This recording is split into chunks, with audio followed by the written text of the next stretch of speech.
ఇవాళ మా కొడంగల్, వికారాబాద్, తాండూరు, పరిగి, చేవెళ్ళ, మహేశ్వరం లాంటి నియోజకవర్గాలు, ఇబ్రహీంపట్నం లాంటి నియోజకవర్గాలు ఇవాళ తాగునీరు, సాగునీరుకు అల్లాడుతున్నాయంటే 10 సంవత్సరాలు తెలంగాణ రాష్ట్ర ముఖ్యమంత్రిగా మీరు మాకు చేసిన ద్రోహం కాదా అని నేను ఈ వేదిక మీద నుంచి సూటిగా వారిని అడుగుతున్నా.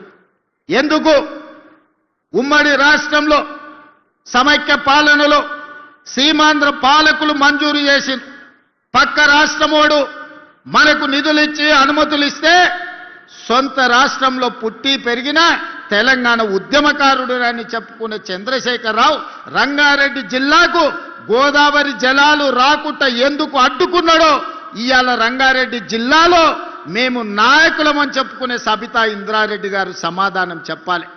కాంగ్రెస్ పార్టీ సింబల్ మీద గెలిచి 10 ఏళ్ళు అధికారం అనుభవించి అన్ని హోదాలలో సంపాదించుకొని 2014లో 2018లో కాంగ్రెస్ పార్టీ మీకు అండగా నిలబడితే 2018 కాంగ్రెస్ బీఫామ్ మీద గెలిచి మీరు బీఆర్ఎస్ పార్టీలకు పోయినప్పుడు వారు ఏం చెప్పిండ్రు? రంగారెడ్డి జిల్లా అభివృద్ధి కోసమే పార్టీ ఫిరాయిస్తున్నా అని చెప్పిండ్రు. మరి నిజంగానే అభివృద్ధి కోసం పార్టీ ఫిరాయించుంటే చేవెళ్ల ప్రాజెక్టును పూర్తి చేయడానికి అనుమతులు, నిధులు ఎందుకు తీసుకురాలేదో ఈ రోజు రంగారెడ్డి జిల్లా ప్రజలకు సబితా ఇంద్రారెడ్డి గారు సమాధానం చెప్పాలి. నిన్నమన్నా వారు వస్తున్నారు, ఎన్నికల్లో ప్రచారం చేస్తున్నారు. మీరు చేసిన ద్రోహానికి ఈ ప్రజలను కలిసే నైతిక అర్హత సబితా ఇంద్రారెడ్డి గారికి ఉన్నదా అని నేను అడుగుతున్నా.